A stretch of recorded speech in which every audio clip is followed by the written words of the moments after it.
Olá, galera! Começando mais uma live. Vou fixar aqui o nosso comentário que a live de hoje é com a arquiteta Elisa Prado. Então, vamos esperar um pouquinho para o pessoal ir entrando. Para quem está vendo a live pela primeira vez, essa é uma série de lives que eu venho fazendo desde abril e chama Acessibilidade de Norte a Sul, todas as vozes do Brasil. E todo domingo às 8 horas da noite a gente traz alguém aqui para conversar sobre acessibilidade e inclusão. Então está sendo um projeto super bacana que vem dando um destaque muito interessante para a gente conversar com todos esses profissionais da área da acessibilidade e outras carreiras. Antes de a gente iniciar a conversa com a Elisa Prado, eu vou me audiodescrever para vocês. Eu sou a Mariana, sou uma mulher de pele clara, cabelos cacheados, castanhos meio avermelhados na altura dos ombros. Tô com uma blusa verde e atrás de mim tem vários materiais de acessibilidade, livros, as Barbies da inclusão, que eu digo que são as minhas meninas, o meu esquadrão da acessibilidade, uma foto do meu filho, enfim, a gente tem bastante coisa aqui atrás. Hoje eu também tô com uma blusa verde, para a gente lembrar que setembro vocês vão perceber que vai começar a ter vários assuntos sobre acessibilidade e inclusão, porque setembro é marcado como Setembro Verde, que é o mês da luta da inclusão da pessoa com deficiência. Então, vai ter vários eventos, várias palestras e é muito importante. E essas nossas lives, elas também ajudam a gente divulgar o assunto, né, da inclusão social da pessoa com deficiência. Então, bora lá para o Setembro Verde, vamos ver o que vem por aí de evento. Vamos falar agora da nossa convidada de hoje, é a arquiteta Elisa Prado. A Elisa, ela é de São Paulo, tá? E ela é pós-graduada em Acessibilidade e Desenho Universal lá em Barcelona. Além disso, ela tem especialização aqui na Poli da USP em Tecnologia das Edificações para Engenheiros e Arquitetos. E ela também é mestre na FAUSP com o tema de acessibilidade em bens culturais. A Elisa, ela é super conhecida pelos cursos e vivências de acessibilidade que ela fazia, principalmente antes da pandemia, quando a gente tinha bastante evento presencial, né? E ela é uma mulher super discreta, mas a Elisa tem projetos muito grandiosos. Eu vou dar exemplos aqui do Museu da Língua Portuguesa, o Museu do Ipiranga também, foi um projeto grande que ela fez agora de adaptação de acessibilidade. E não deve ser nada fácil, né, adaptar esses bens culturais, e ainda tem toda a questão das exposições e tal. Então, vamos trazer a Elisa aqui para conversar e falar um pouco sobre a carreira dela e sobre essas questões da acessibilidade nos bens culturais. Antes de chamar a Elisa, eu queria dar um aviso para vocês de que quem quiser certificado da live de participação, eu coloco sempre o link lá no grupo do WhatsApp. Então, quem quiser entrar no grupo do WhatsApp para ter mais informações sobre acessibilidade, inclusão, trabalhos, enfim, e os certificados das lives, é só clicar ali no link, que depois eu sempre coloco nos stories depois da live o link do grupo. Então é só acessar ali que vai ser mais tranquilo de colocar. É isso. Vou chamar então a Elisa aqui para conversar com a gente. Fiquem à vontade para fazer pergunta, para a gente bater um papo com ela mesmo, tá? Vamos colocar aqui, chamar. Coloquei aqui o comentário, mas eu não fixei. Eu vou colocar de novo aqui.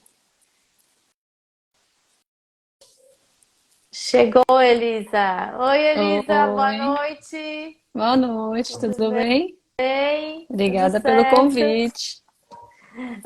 Eu que agradeço tu ter aceitado. A gente nem se Imagina. conhecia, tá, gente? Foi assim, Elisa, vamos, vamos, vamos. É isso aí. Muito É, bacana.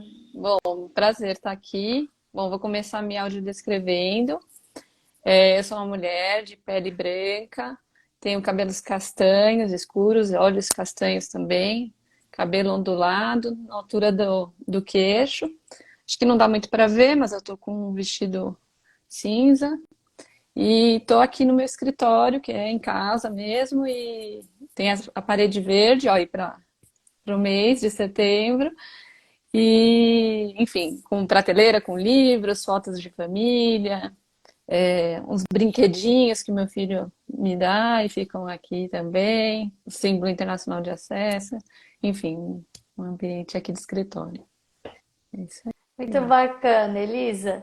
Vamos lá. Elisa, como é que tu te envolveu com acessibilidade? Como é que começou esse teu interesse no assunto e que tu começou a trabalhar com isso?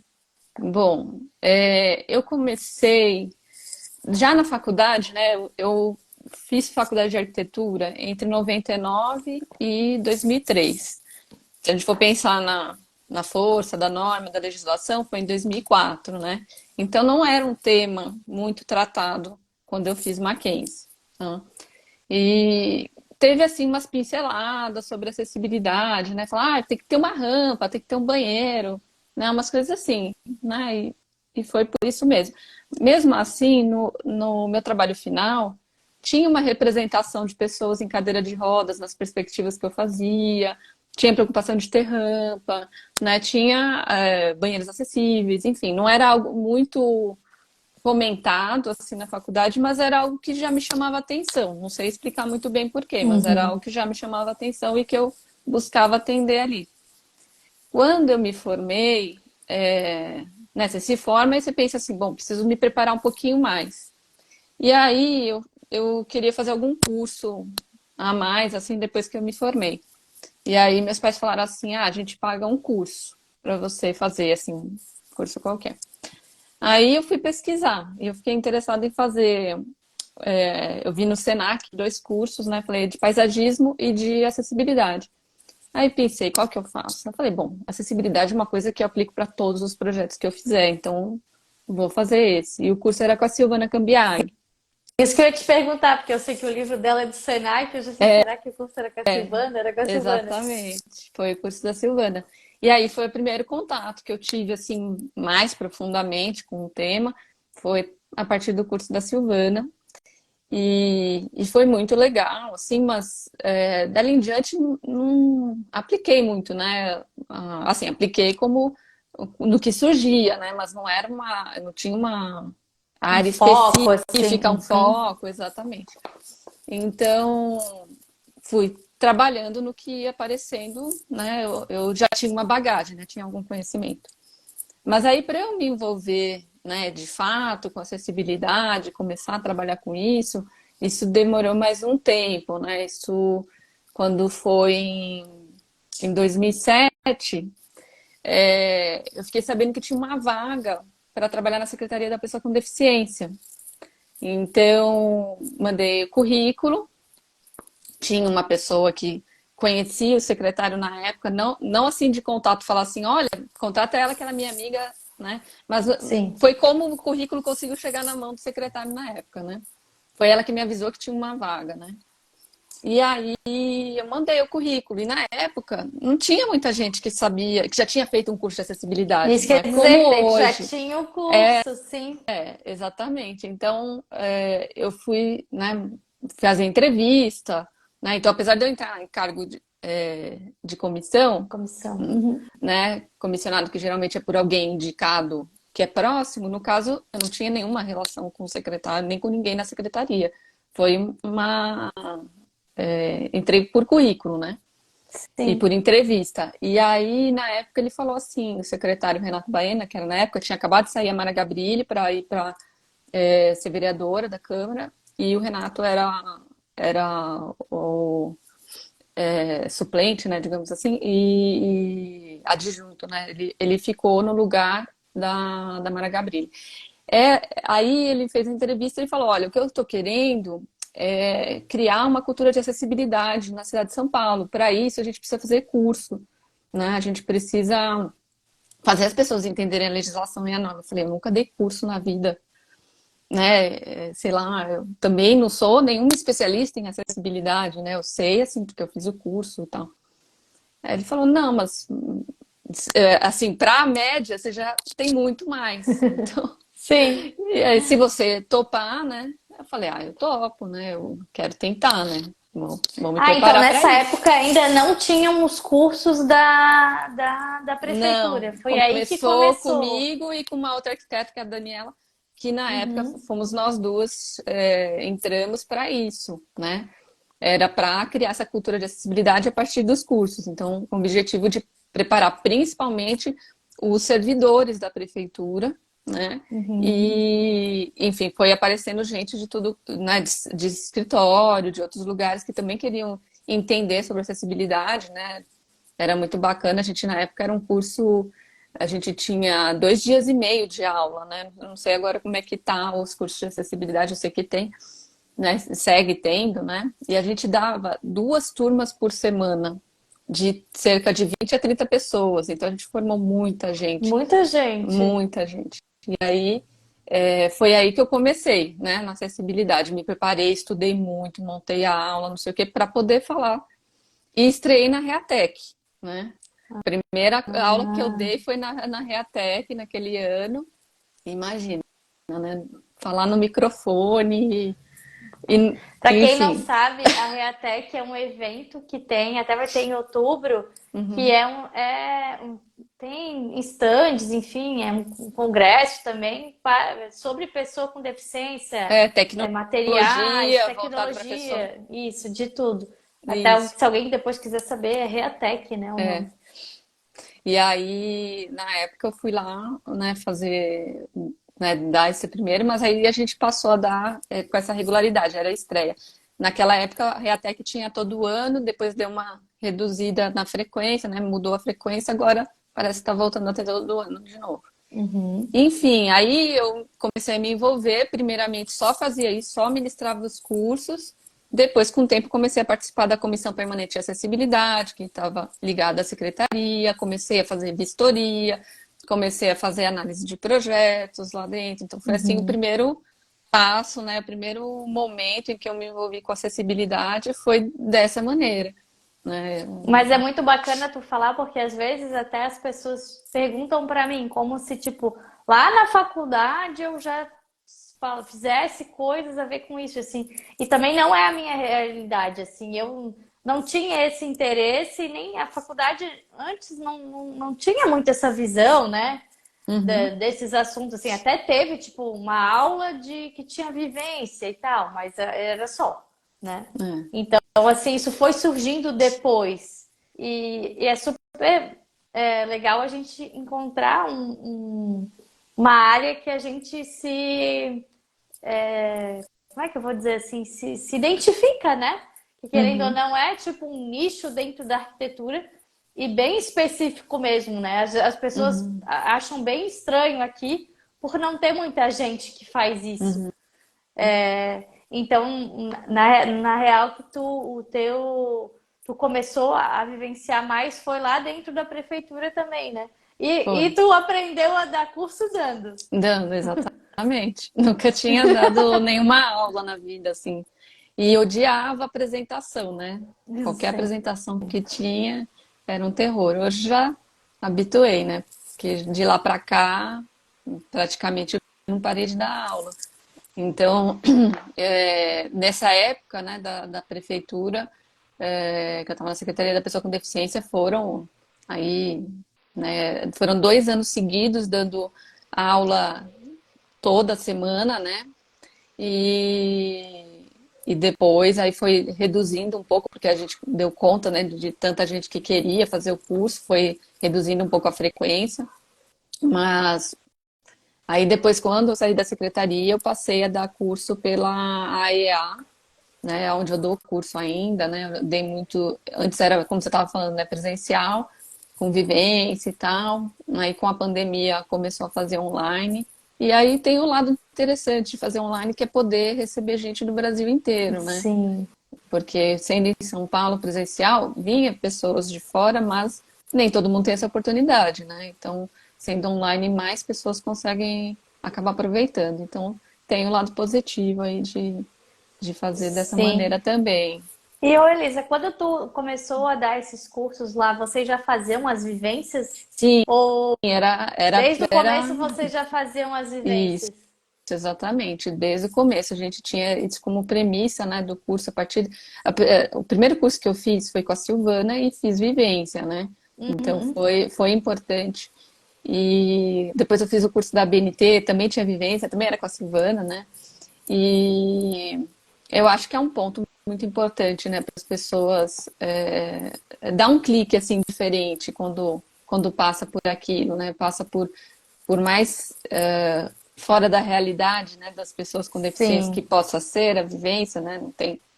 Para quem nunca fez um curso de É, acessibilidade ou uma aula, enfim, a vivência é como se a gente fosse experienciar ser uma pessoa com deficiência. Então, trazem cadeira de rodas, trazem muletas, venda. tapa-olho, Uhum, isso.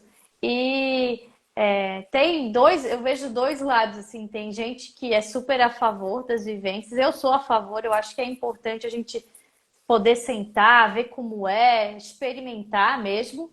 E tem gente que fala que a vivência não realmente vivencia a pessoa com deficiência. sim. Enfim, eu vejo É, muita gente falar que assim, depois que tu tira o tapa-olho, tu volta a enxergar. Sim, mas a uhum, pessoa pode ter essa experiência, sim, sim.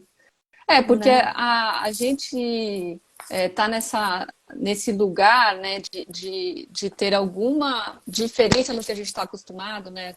Diferença em a gente não poder chegar ali por um período, não poder, né, caminhar com as pernas por um período, enfim, seja qual for a experiência ali na vivência, ela faz com que a pessoa perceba as coisas de uma maneira diferente, né? Sim, Então, por mais não próximo da realidade de uma pessoa com deficiência que seja, ainda assim a gente está fazendo a pessoa sair do lugar dela e ir para um lugar diferente. Então sim. faz ela perceber as coisas de outra maneira. Pode não ser exatamente assim, a gente não, que nem eu falo assim, não adianta você pegar uma cadeira de rodas e ir para a obra e falar assim, pronto, passou a cadeira, resolveu, tá tudo certo, ou, né, não é igual a gente ser a experiência de uma pessoa em cadeira de rodas. Mas a gente pode ali abrir o olho para alguma situação que talvez a gente não tivesse percebido, né? Então, é válido, eu acho que é super importante. Eu vejo como isso didaticamente faz diferença, né, para os alunos, né? Como eles percebem, como eles começam a ficar mais abertos a tudo aquilo, que dependendo da pessoa que vai fazer o curso, às vezes ela chega, um pouquinho, mas meio centímetro de diferença, o que isso faz de diferença? Não, faz diferença. A hora que ele sente um pouco Tenta. a mãozinha pegou ali no batente da porta, ele fala, nossa, é mesmo, olha só, faz diferença, né? Sim. Então, sempre didaticamente é uma forma muito interessante de a gente trazer a pessoa para o tema. Ô, Elisa, eu me lembrei agora. Na semana passada, eu fiz um curso presencial até com a Thaís, que foi tua Uhum, aluna também, né? sim, E a gente fez no final uma vivência. uhum, Aí, aí eu tava na cadeira de roda, daí eu falei pra minha amiga Heloísa assim: vamos ali na vaga de estacionamento pra eu ver como é, como se eu fosse pegar o carro. uhum, Aí eu tava atravessando, aí o carro parou, porque assim, a gente tava começando a vivência, não estavam todo mundo, tipo assim, várias cadeiras de roda, assim, que dava pra sim, ver, né? Aí o carro parou, o cara me olhou, disse, pode passar, ainda fez tipo assim, tipo assim, meio que. Eu senti assim, sabe, um olhar, uma coisa de pena. Eu comecei a rir, e porque eu fico nervosa, eu começo a rir, né? Eu olhei pra Heloísa e a gente caiu na gargalhada. E depois eu assim, gente, o cara sentiu pena. Tipo, sabe, eu consegui experienciar o capacitismo, sendo uhum. que eu estava ali só fazendo a experiência do uso e tal. Foi engraçado, mas foi muito louco. Por isso que é Uhum. importante a gente fazer a vivência. Acontece muito isso nas vivências. O pessoal fica com a sensação de que você seria uma pessoa com deficiência, né? E mesmo quando Isso, tem várias, ainda assim o pessoal fica ali querendo ajudar, querendo. Que é bom, né? É bom ver que as pessoas estão sim. dispostas a ajudar, mas elas a gente ainda, né, muita gente ainda precisa saber como, né? Perguntando primeiro, antes de, Sim. né? Mas é muito interessante. Eu sou bem a favor também. E depois esses cursos, então, quando tu ficou na prefeitura, até perguntaram aqui, ó, tu ficou até que ano? De que ano até que ano lá na secretaria? Eu fiquei na Secretaria da Pessoa com Deficiência até 2012, né? Uhum, E tô com o meu escritório já há bastante tempo aí, trabalhando com acessibilidade, né? Enfim, foi um período de 6 anos lá na secretaria e foi uhum, muito importante. Né, eu acho que a minha base está toda ali, né? Minha com base. certeza. E, ô Elisa, depois tu começou então a fazer esses cursos sem ser pela prefeitura, pela própria AEA, é isso? Lá em São Isso, Paulo. isso. A EA, ela dá vários cursos, né, para a área de arquitetura e engenharia, e eles me convidaram para dar o curso lá. Uhum, E, enfim, passei a fazer os cursos com eles. E aí, depois, na pandemia, eu montei outros, né? O primeiro era um curso, ainda tem, né? O curso que é mais geral, né? Que fala sobre normas, leis, tal, a parte técnica. E aí eu fui uhum. criando alguns cursos que eu achei que tinham temas que as pessoas precisavam de mais tempo para aprofundar. Então, aí eu criei um curso só para falar de vistoria e laudo de acessibilidade, É super outro, importante. Uhum. outro para falar só sobre sinalização tátil de piso, que as pessoas têm muita dúvida de como projetar. E aí tem uns outros cursos lá voltados para edificações multifamiliares, né, para abordar a lei 9451, né, que fala desse tipo de Uhum. edificação, um curso sobre hotéis, que também a gente tem uma legislação sobre específica, né, para acessibilidade em hotéis. Enfim, aí eu fui criando cursos um pouco menores, mas mais temáticos, mais específicos, porque eram temas que no curso geral não dava para aprofundar, né? Então Sim, e é foi super por aí. interessante também porque às vezes as pessoas ficam achando que a acessibilidade está só na NBR 9050. E não É, é assim, né? exatamente. E além disso, que a NBR é gigante, então às vezes, dependendo Sim, das horas, da carga horária de um curso, tu não consegue dar conta de tudo, assim, né? exatamente. Então, assim, é bom você poder ter a oportunidade de fazer um curso básico, né? Mas, assim, você não vai aprender tudo que está na norma, né? Então, tem muito mais detalhes, mas, assim, você já consegue, pelo menos o meu propósito um pouco com o curso, é que a pessoa saiba onde encontrar as Onde encontrar. informações, né? Sim. Porque, assim, entender por que que aquele tema é importante, né? Por que isso a gente tem que ser respeitado, né? Encontrar as informações, entender né, a dinâmica dessas informações e tal. Eu acho que isso, para mim, é importante, né? O que eu falo que se quer sair com alguma informação do curso, presta atenção na parte do desenho universal, né? Essa é a parte que eu falo que é a mais importante do curso. Dali a gente parte para tudo. Para tudo.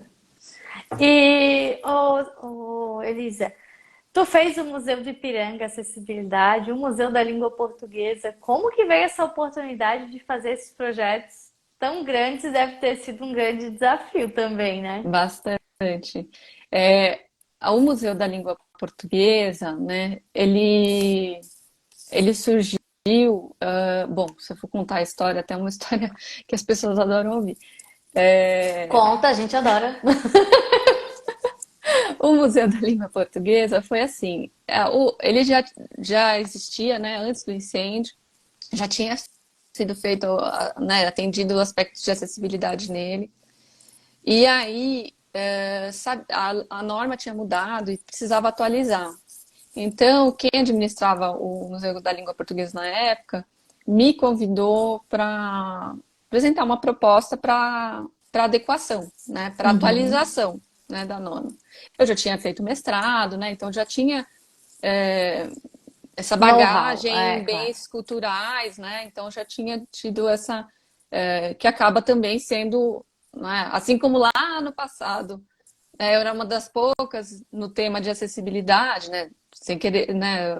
Mas assim, na época, quando o secretário me chamou, não tinha muita gente que tinha curso de acessibilidade, também não tem tanta gente tão focada em bens tombados, né? E então foi assim, você tem um perfil bacana para isso. Me chamaram, fiz uma proposta e tal, fui contratada. No dia que eu fui assinar o contrato, foi o dia que pegou fogo. Eu estava lá Meu no Deus. Museu da Língua Portuguesa. É, meu marido ligava assim, falava, onde você tá?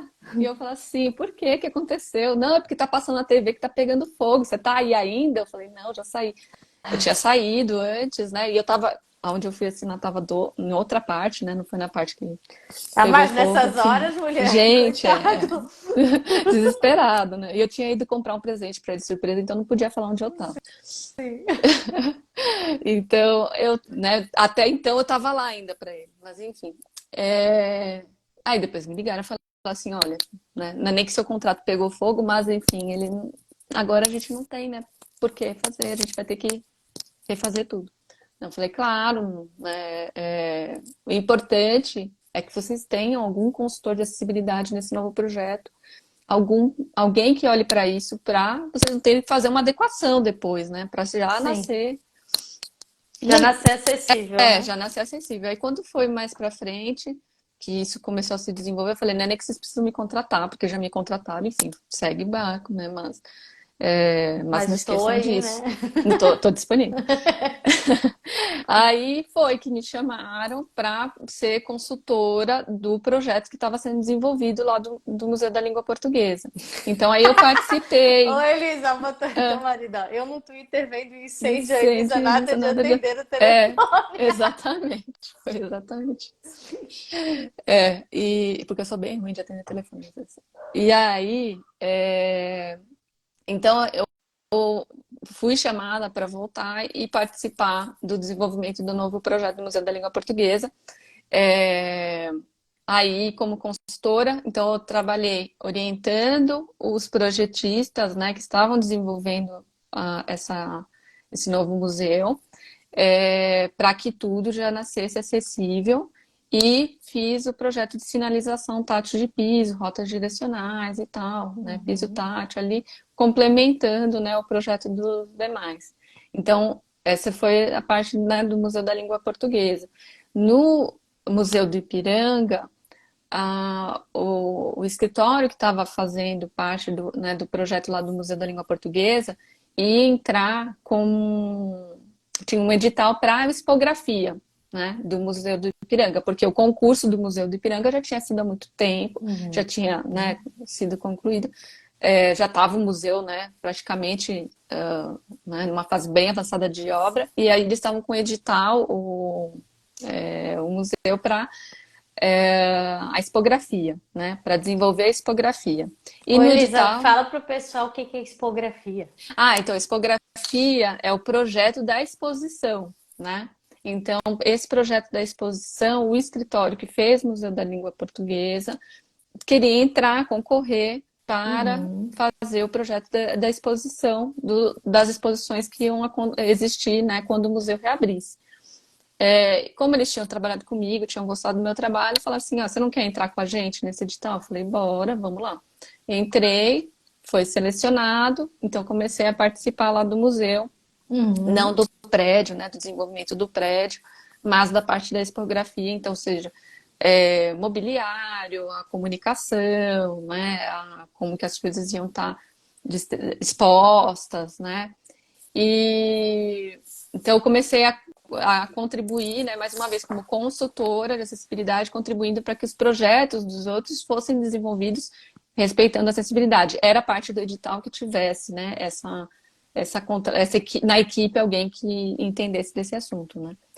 Então eu participava da equipe da exposição. Depois, com o tempo, eles não era um tema, né, ter o piso tátil direcional no museu, porque é tombado, não dá para pôr piso tátil. Então, inicialmente não era tema, né? Era uma até importante falar que assim o grande avanço de acessibilidade que tem lá no Museu de Ipiranga se dá devido muito a Denise e a Isabela, que são do educativo do Museu de Ipiranga, né? São funcionárias públicas, né, da USP, e que tem trabalhos, né, doutorados na área de acessibilidade, né, cultural. Então, elas tinham muito claro o que elas queriam para lá, né, e foram passando toda essa ideia de toda a equipe, né, porque era uma equipe muito grande, né, desde do prédio, né, a exposição, a comunicação, né, a iluminação, todo mundo, né?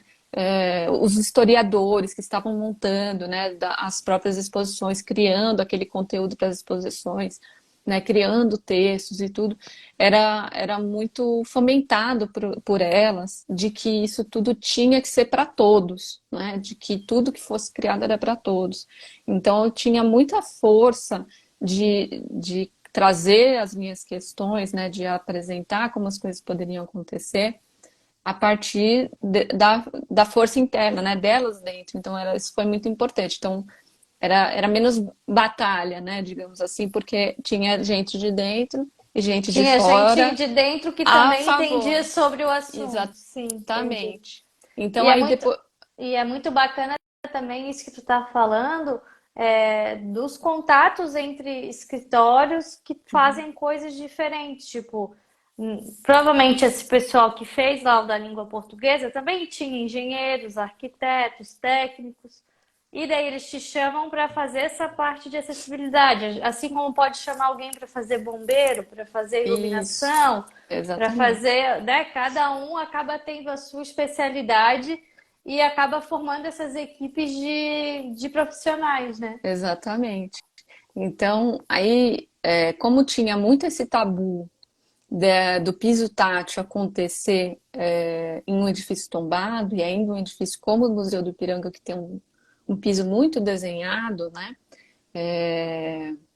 Isso não era um assunto do início, e depois, com o tempo, foi falar assim: não, acho que a gente precisa trazer, porque como é que as pessoas vão circular, como é que elas vão passar de exposição para exposição, né? De sala para sala, como é que elas vão chegar nos pontos. Então, aí eu fui contratada para fazer o projeto da rota tátil de piso, né, que levasse à exposição e que foi um desafio gigante, porque tinha várias questões, né? Era o piso original, que a gente tinha que ter cuidado, né? Como que ia aplicar a sinalização tátil de piso, como que ia fazer, porque é diferente você fazer uma calçada que você faz ali e conecta rebaixamento, se tem na norma, entendeu? Era algo que você tinha que definir os parâmetros para aquela situação em que você queria fazer uma rota, mas também não dá para fazer nada muito confuso, né? Porque a pessoa tem que Você conseguir não tinha circular muito ali. exemplo também, Não, né? Ah, não vou ver tinha. como que é em tal É, lugar. Não, o tal lugar é o teu agora. exatamente. Então, assim, eu tinha que criar como fazer, né, isso. Então, o contraste, né, do LRV, né, que é o índice de luminância, entre Uhum. piso e o piso tátil. Então, como vai trabalhar isso num piso desenhado que tem tantas cores? O próprio piso já vai do contraste claro para o escuro, para o médio, pega todas as cores. Então, tinha que tomar decisões, né? Tinha que convencer os órgãos do patrimônio que aquilo era importante, né? Que aquilo era algo que tinha que acontecer para a autonomia das pessoas com deficiência visual, Uhum. e que a gente estava trazendo as melhores soluções para aquela situação, né? Levando em consideração o bem tombado, o respeito ao bem tombado, né, o respeito a aquilo que a gente quer estar disponível ali para qualquer pessoa, né, mas ao mesmo tempo garantir autonomia, né, e sempre por ser assim algo tão com pouco exemplo, né, algo que não tem muita referência, foi um ponto que, né, estabeleci parâmetros, estabeleci é, características, né, que fariam ali o sentido, uh, e que isso deveria ser testado.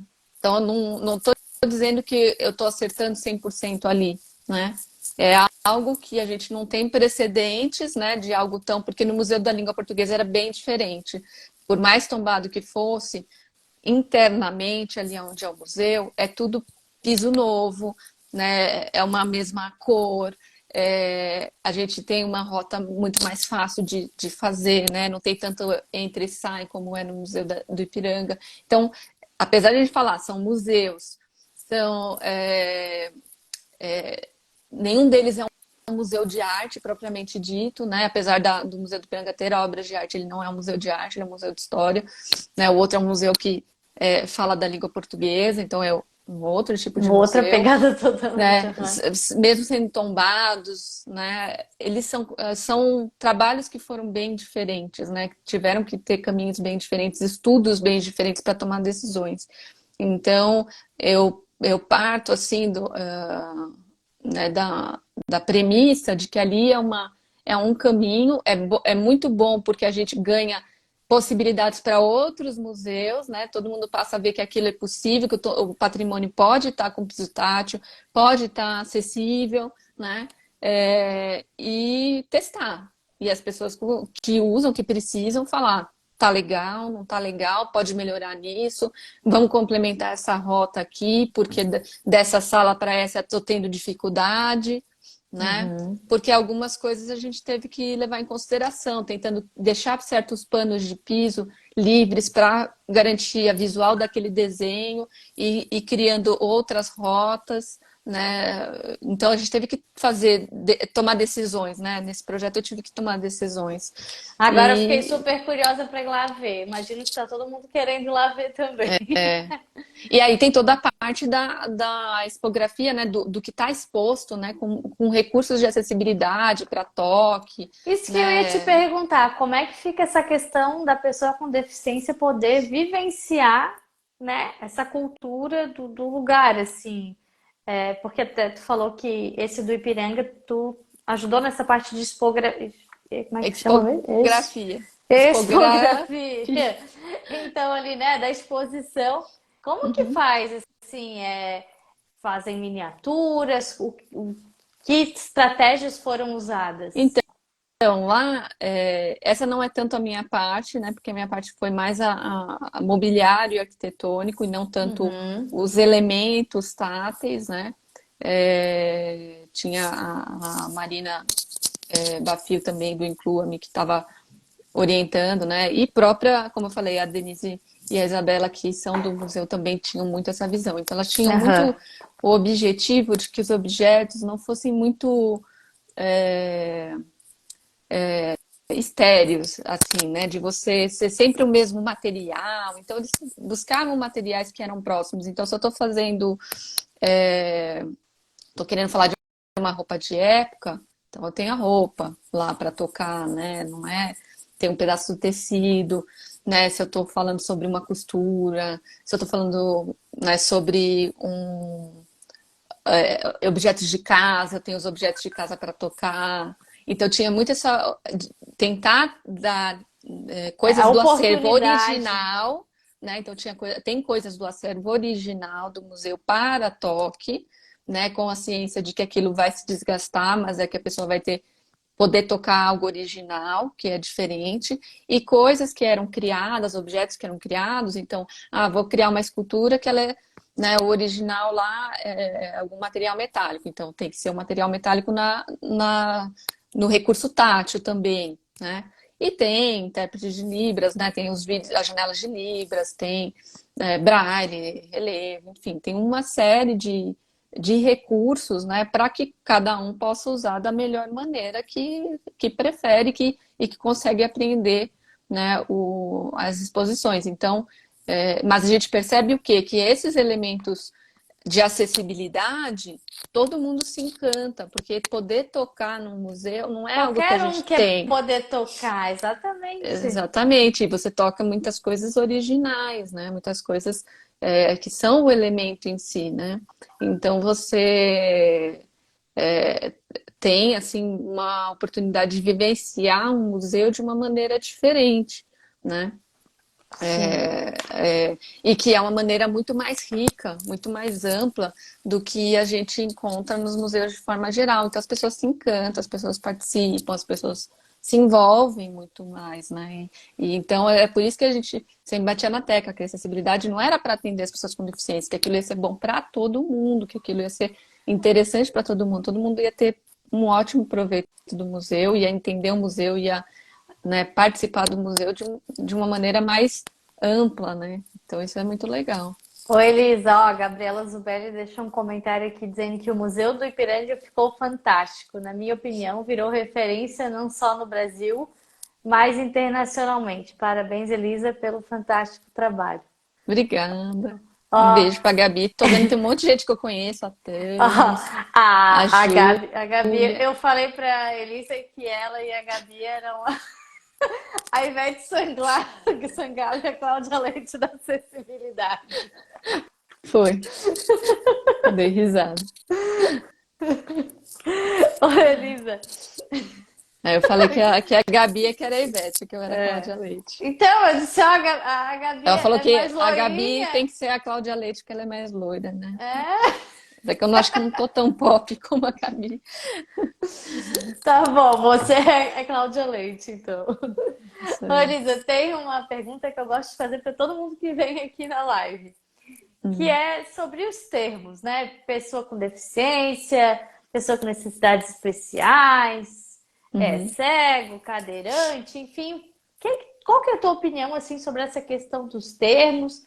Assim, até porque tudo que tu já vivenciou, até esses cursos, e cada vez que tu dá um curso, às vezes vem um feedback de alguém, enfim.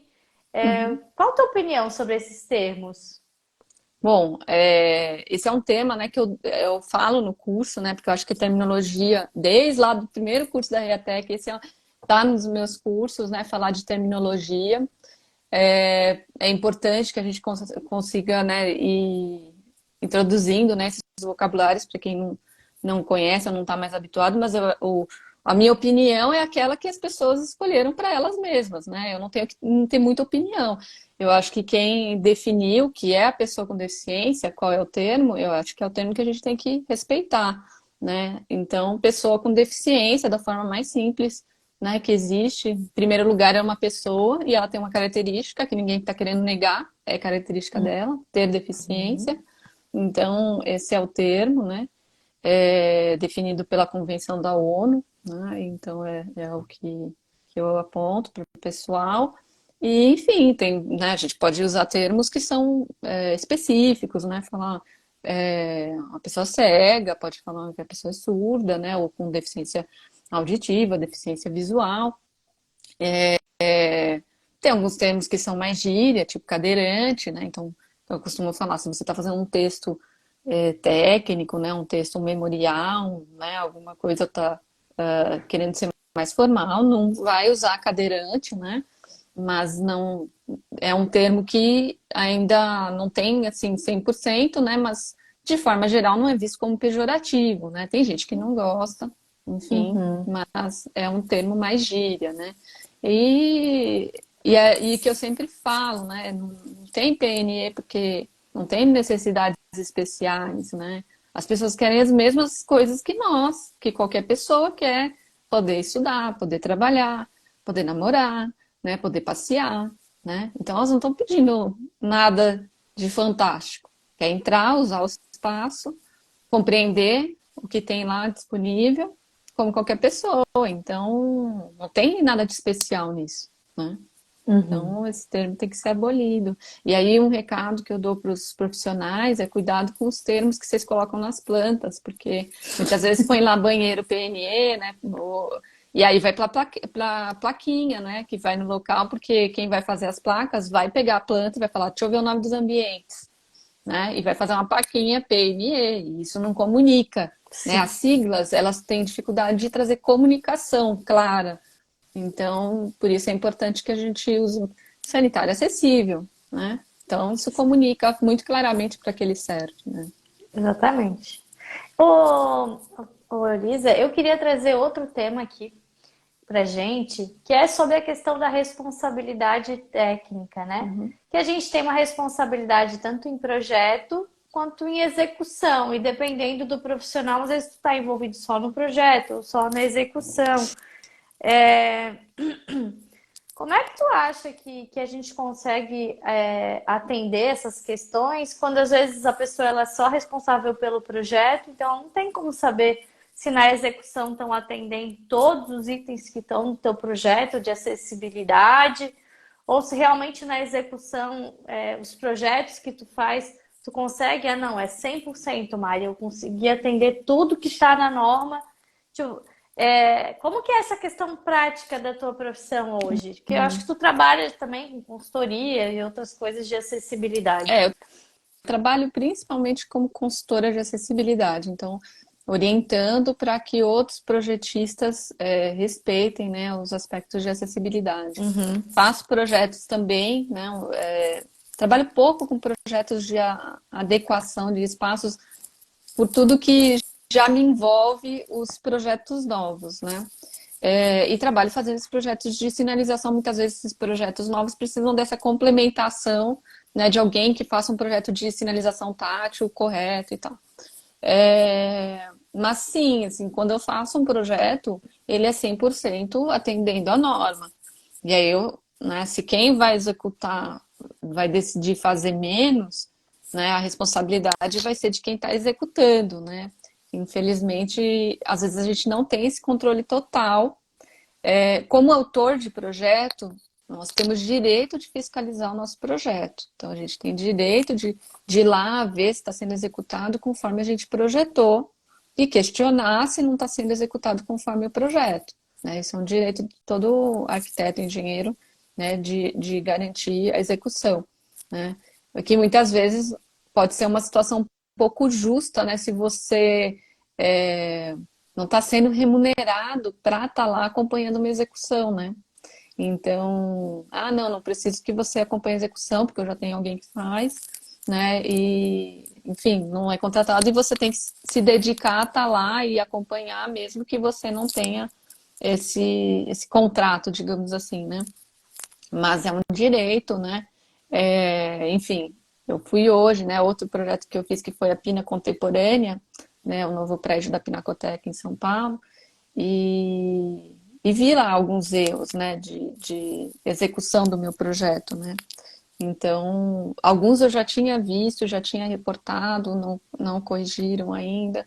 Mas e Outro aí, que eu faz o notei. quê? Então, vou lá reclamar, vou falar assim, olha, não está atendendo, porque isso aqui não está batendo, não está legal, tá? É, Porque, por exemplo, um mapa tátil, né? O projeto do mapa tátil deste projeto não fui eu que fiz.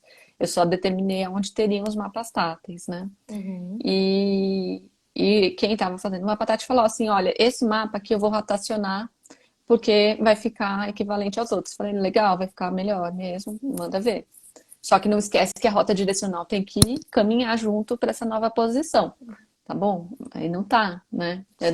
Na última vez que eu fui, o mapa ainda não estava, agora já está. Então, uma coisa para eu ir lá falar com quem tava cuidando da execução, né? Falar assim, olha, não tá legal, tem que mudar. E, enfim, eu não tenho a condição de ir lá e ficar mexendo no piso e mudar ele, né? Mas eu vou, Exatamente. pelo menos, comunicar, falando assim, olha, não, apesar de estar como meu projeto, que é outro aspecto, né? Está como meu projeto, só que o meu projeto deixou de ser válido naquele ponto no momento que o mapa mudou, Mudou. né? E que eu comuniquei isso já naquela época que me avisaram que o mapa ia mudar de posição, eu falei, olha, não esquece do piso tátil junto, né? E eu falei, eu posso fazer o desenho para mostrar para onde tem que ir, mas se vocês quiserem, né, já resolvo, né, faço uma revisão do projeto. Enfim, não, a gente te pede se precisar, não veio. Mas são coisas que acontecem, a gente espera que não aconteça. Mas o que eu digo assim, façam o projeto 100% acessível. Sua responsabilidade técnica de garantir que esse projeto vai estar 100%. Se alguém não vai executar, ele vai ser o responsável por este problema. Então, tem essa Sim. responsabilidade de cada um. A não ser que você seja responsável pelo projeto de execução, você tem que cuidar das duas partes, né? Então, não deixe de fazer o projeto 100% atendendo, né? Sim. E outra coisa que eu vejo bastante nas tuas palestras, enfim, tu sempre fiz a questão do desenho universal, né? E o que que para ti, por que que tu frisa tanto essa questão do desenho universal? Qual a importância que tu vê na questão do desenho universal na acessibilidade? Porque o desenho universal, ele consegue ver a pluralidade, né, a diversidade, né? A norma e a acessibilidade, eles têm o foco de atender as pessoas com deficiência e a norma, especificamente, ela está limitada ali a trazer referências. E a gente não deve se limitar a ficar só o que está na norma, né? A própria legislação diz isso. A legislação fala que nós temos que projetar com base no desenho universal e tendo como referência técnica as normas da BNT. Então, assim, ali é uma referência, são parâmetros importantes que a gente, que alguém que já estudou, né? Qual que é a altura que tem que ser tal coisa, que funciona melhor para este comando, né? Qual que é o tamanho de um espaço. Ô, Então, Elisa, deixa eu só te interromper, porque me diga. veio um insight aqui. É, Essa questão de ver a norma como referência. Eu também eu trabalho em prefeitura e já aconteceu de, numa época que eu estava trabalhando no setor de análise, alguém pegar e dizer assim: mas aqui está dizendo que é como referência, então eu não preciso atender tudo, é só uma referência, eu tenho que olhar a norma. E não é isso. A referência quer dizer que aquele é o teu padrão que tu vai atender, né? é Então o seria norte, né? isso, é o norte, não tipo, vou tentar me apoiar nisso aqui, mas se não Não. conseguir tudo, não Porque é isso. a gente fala, a norma tem força de lei, né? Porque quando a legislação cita conforme norma técnica de acessibilidade, a gente tem a obrigação de fazer conforme norma, né? E o desenho universal, ele vai além, porque ele não. Você pode estar trabalhando com uma pessoa que usa uma maca, a gente pode ter uma pessoa em cadeira de rodas que tem um equipamento a mais, né? Um oxigênio junto, então ocupa mais espaço, né? A gente pode estar falando de uma pessoa com nanismo, né? A gente pode estar falando de N características que é o que a gente tem na população, a diversidade humana. Essa é a realidade. Então, a norma ela tem que estudar e trazer um parâmetro, né? E ela, na própria norma está escrito, né? 5% das pessoas né, vai de 5 a 95%, né, da população, né? Então, pega as mulheres mais baixas e os homens mais altos. Então, ela não pega 100%, ela mesma já diz isso, né? E o desenho universal é o que a gente vai conseguir ir além, né? E aí, falando da Gabi, além das Ir normas, né? além das normas. Então, porque o desenho universal, ele vai falar assim, a gente tem que dar equidade. Então, como que eu dou equidade para assistir um show se a pessoa está numa cadeira de rodas, se ela é uma pessoa com nanismo, se ela é uma pessoa que está numa maca, né? Então, como que eu garanto que uma pessoa que não ouve, que uma pessoa que não enxerga, tem a mesma condição ali, né? Então, a partir disso, a gente vai começar a pensar como resolver.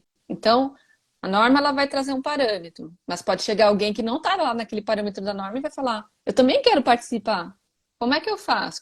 Como é que a gente vai? E a gente, como projetistas, vamos lá, vamos estudar e criar uma solução, né? Pode ter uma referência de alguém que já fez para uma outra situação parecida, pode ser que a gente tenha que criar a partir dali, mas o desenho universal ele é super importante para a gente poder pensar na diversidade. Ô Elisa, qual que é a tua opinião sobre a presença do piso tático? A gente estava conversando agora sobre, né, ali no Museu do Ipiranga e tal, a Uhum. questão do piso tátil direcional e a utilização da referência edificada. Isso é um assunto que eu acho super polêmico, porque Uhum. a gente vê gente que cada um tem uma opinião diferente. E o que que tu acha sobre essa opção de usar referência edificada? Tu acha que é bom? Tu acha que é ruim?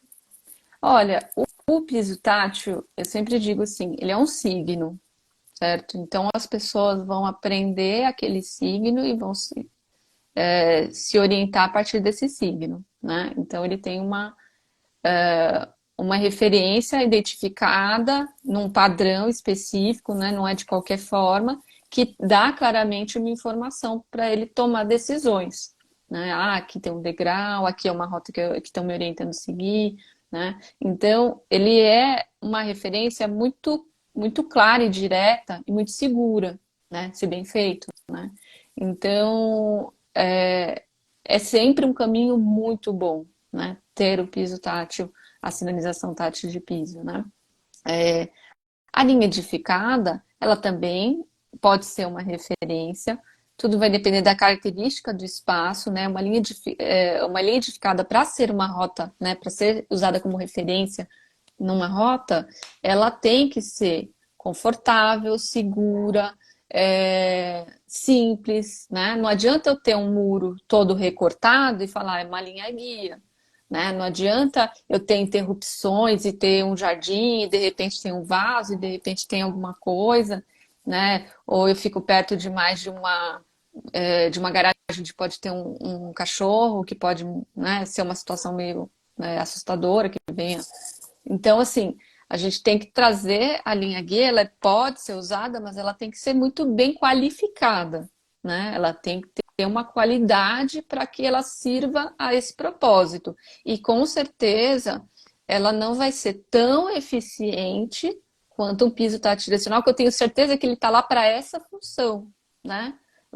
O direcional está colocado para me levar para algum ponto. O muro não tem essa função, ele está suprindo ali mas tem muitas situações que você tem uma calçada estreita, que você tem um ambiente pequeno, que isso tudo pode ser muito bem aplicado, né? Pode ser solucionado a E partir para disso ou corredor complementado os dois. interno, o que que tu acha? Para corredor interno de edificação, Eu acho que tudo depende do público, do espaço, da do signo que você largura. quer dar, da largura. Então, assim, já teve situações de você pensar assim, por exemplo, como falar, numa exposição, não depende, né? A largura pode influenciar em tomar decisões, mas assim, você quer fazer ele fazer uma rota específica, passando por uma exposição. Então, você vai ter um excesso ali.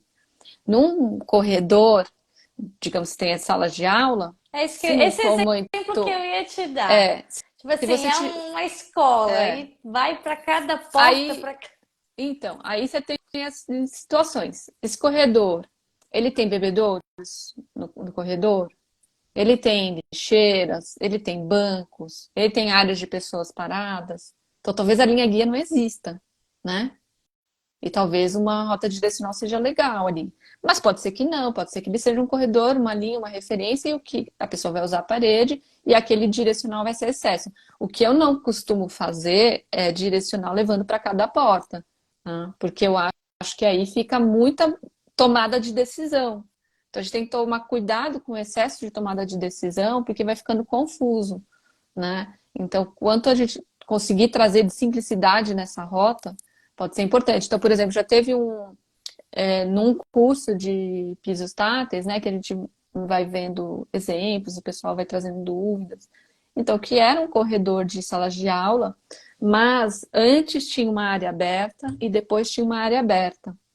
Então, para que a gente não interrompesse o mesmo signo, né, fazendo um direcional, ele parar numa parede para seguir pela linha guia pela parede, depois ali, quando chegava uma nova área aberta, você seguir com esse direcional e aí fazer dois signos, né? Hora piso direcional, hora parede, hora piso direcional. Então, o piso direcional, a ideia que fazia mais sentido ali era um direcional contínuo, passando por um corredor que era estreito, mas ele não tinha derivações para as portas. As portas, né, os ambientes, eles são sinalizados a partir da identificação do ambiente, em braille e relevo.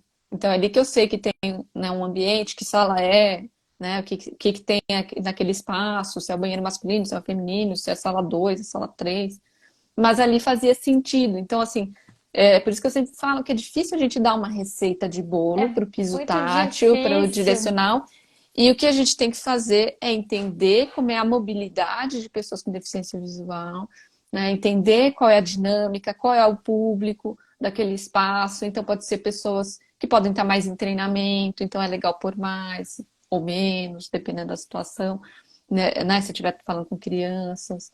Enfim, a gente tem que estudar cada caso e tomar decisões ali, né? E a gente Isso que é tem, bacana de falar, porque são decisões projetuais, né? Que, claro, tu sim, vai estudar toda aquela questão, mas tu, como projetista, né, vai tomar essa decisão. Não é que, é errado usar piso tátil, é errado usar referência edificada, mas para cada exato, situação, a pessoa ela tem que, só que a pessoa tem que se sentir segura para tomar essa decisão. Segura, exatamente. E o certo é que ela tenha ciência do que isso é, né? Então, falar assim, ah, tem um mapa em que eu sei que tem uma rota direcional, que depois eu passo por uma linha guia, né?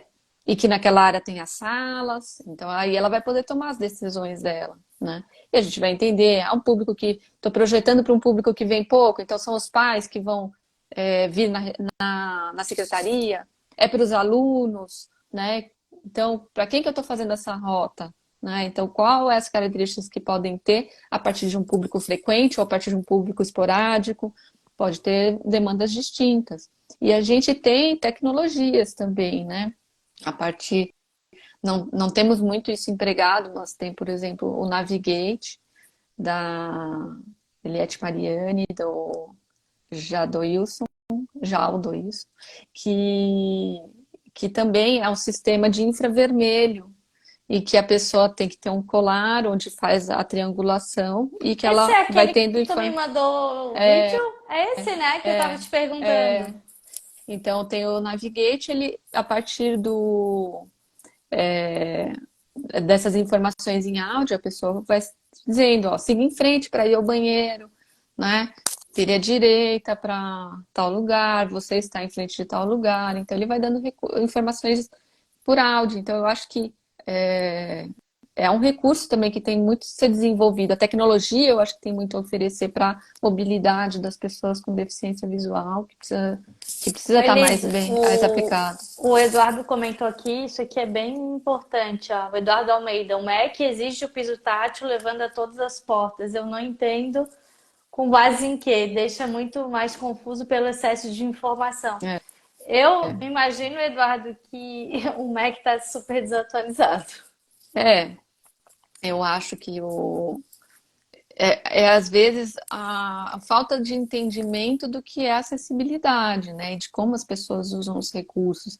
Então, a gente costumava dizer, quando estava na prefeitura, né? E em São Paulo, as edificações que mais precisavam, assim, que eram mais exigidas na acessibilidade eram os bancos, né? Porque foram os que ganharam leis de acessibilidade em São Paulo há mais tempo, né? Bancos e alguns outros lugares. Mas eram lugares que a gente sempre encontrava piso tradicional, porque a Febraban era muito exigente com eles. E, tipo, Ainda na proporção, hoje, né? seria o MEC, né, para as escolas, seria a Febraban para os bancos, né? Uhum. E eu falava assim, ah, eles acham que colocar piso tátil é dar uma carimbada de acessibilidade, porque isso é para todo mundo ver, olha, eu me preocupei com acessibilidade, tem piso tátil, porque muitas vezes a acessibilidade bem feita, ela não é notada, né? Então, se o espaço, se você entra, circula numa boa e tal, nem sempre é uma coisa que você fala, nossa, é acessível, olha só, né? Por que tem isso, né? A gente nota, claro, tem rampa, não tem desnível, né? O espaço, um piso legal e tal, tem sinalização. Mas o piso tátil dá essa carimbada de acessibilidade, então tem gente que exagera e acha que é isso, sem entender muitos aspectos são necessários, né? Oi, Lisa, eu sei que a gente já está nas 9 horas, mas tem uma pergunta que eu queria fazer mais um minho para ti aqui. Só no seu tempo, aí fica à É vontade. sobre o banheiro coringa. Quando a gente fala em edificação residencial, multifamiliar, ou às vezes um prédio corporativo, enfim, a pessoa fica pensando assim: eu preciso colocar só um sanitário acessível e já tendo aquele pavimento todo, e lá nas áreas comuns eu posso colocar os outros, tipo assim, um no pavimento já tá ok, assim. O que que tu Uhum. acha? Qual a tua opinião sobre esses banheiro coringa que É. eu costumo chamar? Eu falo assim, olha, a gente. É por isso que o desenho universal é importante, né?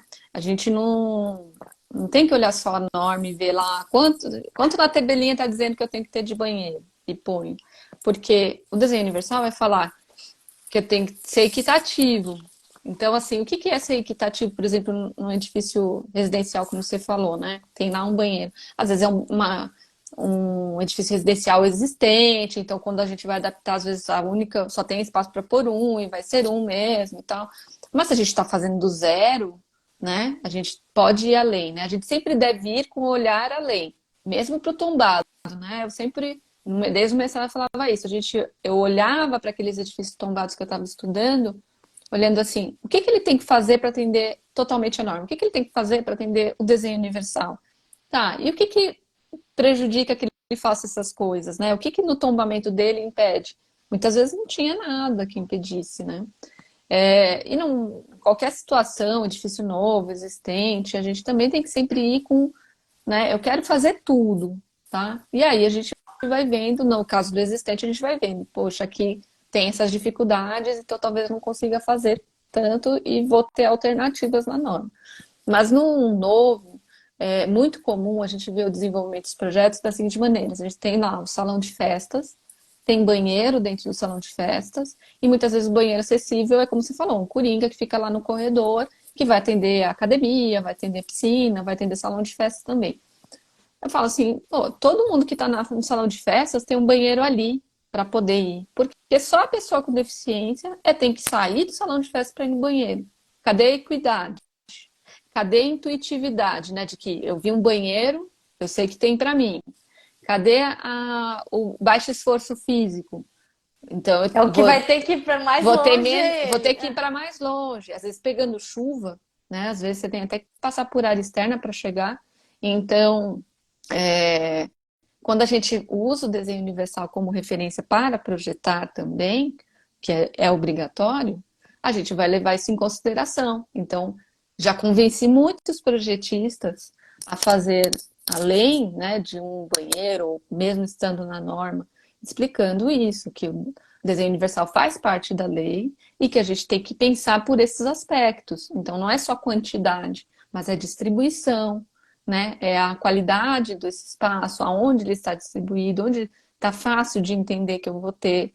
Então, tudo isso faz parte, né? Isso faz parte da nossa concepção, tanto quanto se tem barra ou não tem, né? Onde põe a barra, né? E todos os outros aspectos de acessibilidade que a gente tem que atender, né? Isso é muito bacana porque a gente vê que as pessoas, não sei se é porque a gente tá toda hora olhando esse assunto, mas eu percebo que as pessoas estão se importando mais com o assunto.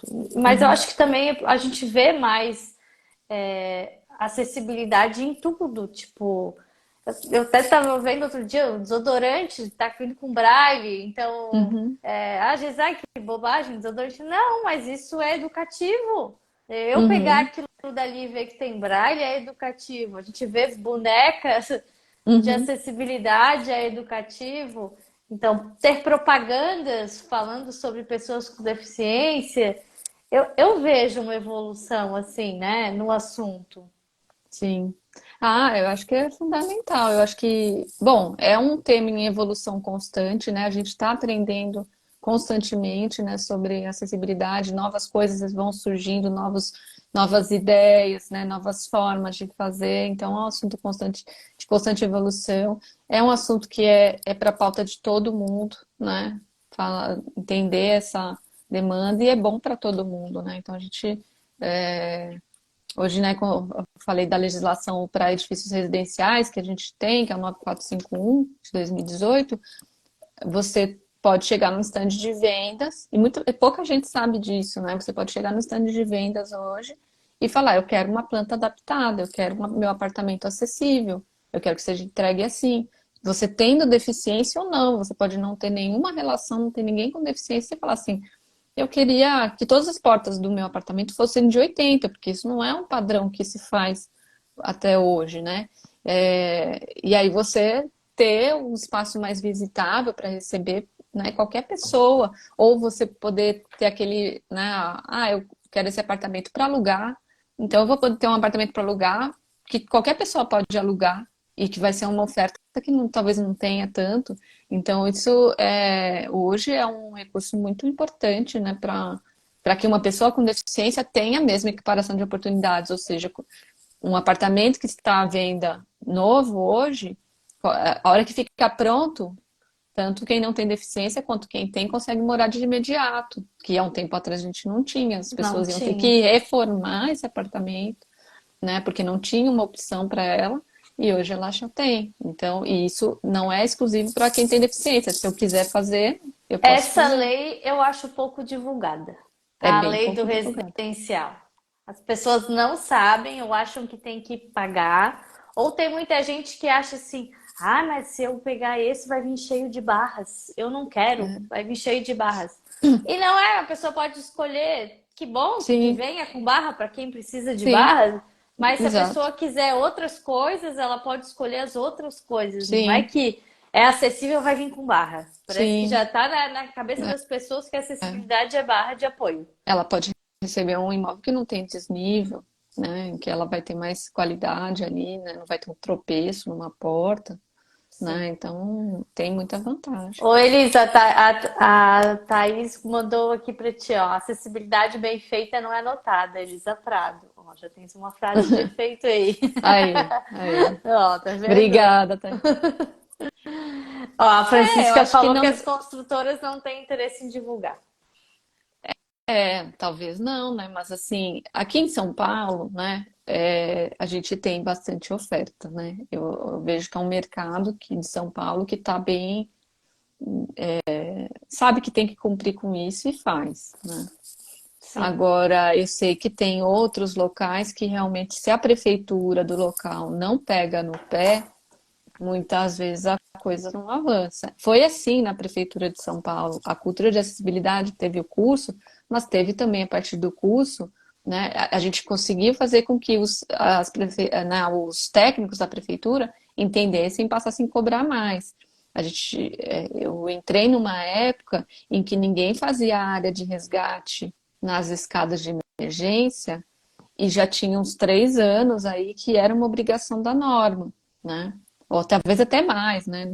Mas pelo menos 3 anos com força, assim, já tinha. Mas não Uhum. olhavam, porque esqueciam. A prefeitura não estava fiscalizando esse aspecto no projeto, os projetistas também não tinham muito conhecimento, e aí, com o tempo, isso hoje ninguém mais faz sem, né? E eu acho que as coisas são assim, a gente tem que ter a força da prefeitura lá exigindo, fiscalizando, né, olhando se os projetos estão sendo bem desenvolvidos, porque os profissionais às vezes não são tão Sim. vinculados ao tema, E né? por isso a importância também do Ministério Público, que Também. normalmente é um efeito cascata. O Ministério Público pede para a prefeitura cobrar e Aham, a prefeitura cobra do profissional.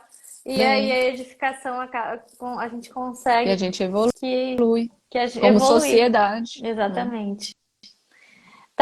Thaís, não, já falando da Thaís, agora eu lembrei da Thaís. Elisa, a gente já está finalizando a nossa live. Eu queria que tu mandasse um recado para os profissionais de engenharia e arquitetura, que assim como a gente trabalham com esse tema de acessibilidade. Às vezes a gente tem muito desafio, principalmente com os clientes que não entendem, que precisam, enfim. Que Uhum. recado que tu deixaria para a gente? Vou dar alguns recados assim. Todo profissional de arquitetura e engenharia tem que saber de acessibilidade, né? Não precisa ser especialista, todo mundo tem que saber de acessibilidade, né?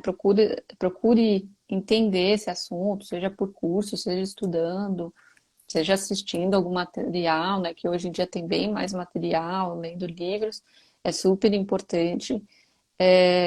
Por mais que você não esteja trabalhando só com isso, né? Hoje a gente tem profissionais que são especializados, mas a gente não tinha um tempo atrás, mas todo mundo tem que saber, o mínimo, encontrar informação e ir lá tentar chegar a um projeto acessível. Para mim, o maior diferencial que eu consegui, né, trazer qualidade nos projetos, eu acho, é lá do passado e até hoje estar envolvida com pessoas com deficiência, né? Então, o melhor caminho que eu dou de dica para quem quer entender e para quem quer estar mais especializado também no assunto é esteja envolvido com pessoas com deficiência, né? Eu não tenho deficiência, então eu tenho que aprender com quem tem, né? Entender com quem tem as demandas do dia a dia, né? E lá no passado, na prefeitura, a gente tinha muito contato com a pessoa com deficiência, a partir do Conselho Municipal da Pessoa com Deficiência, principalmente, que chegavam as demandas, a gente ia entendendo as questões, ia evoluindo, fazendo resoluções novas, né? Trazendo o tema para as reuniões da norma, né? De revisão da norma. E, e hoje em dia, né, eu convivo, né, com as pessoas com deficiência para poder, né, entender melhor esses aspectos e poder aplicar no meu trabalho, né? Então, nos meus cursos, sempre tem pessoa com deficiência para poder falar, né? Porque existe o lema nada sobre nós sem nós. Eu não sou pessoa com deficiência, então quem tem que estar lá no protagonismo e dizendo o que precisa são as pessoas com deficiência. Então, se eu fosse deixar ali uma dica para os profissionais é procurem e valorizem. São pessoas que têm que estar presentes como, se elas estão orientando, se elas estão dando orientações ali para o seu projeto, elas são profissionais que estão, né, contribuindo. Então, remunerem, né, Isso é valorizem, muito importante. né? Não é só tipo, me dá uma dica aqui, né? Mas valorize e tenha nesse papel, né? De que são pessoas que estão ali para poder exercer uma contribuição técnica, né, pessoal que pode, né, Tá ali como reverberar de forma palestrante. técnica. Isso, tá ali Sim. como palestrante. Ou como palestrante, né? Nos meus cursos, geralmente tem convidados que vão fazer um depoimento, Uhum. né? Quando tem questões em projeto, vou buscar algum atendimento com alguém que tenha deficiência para me orientar.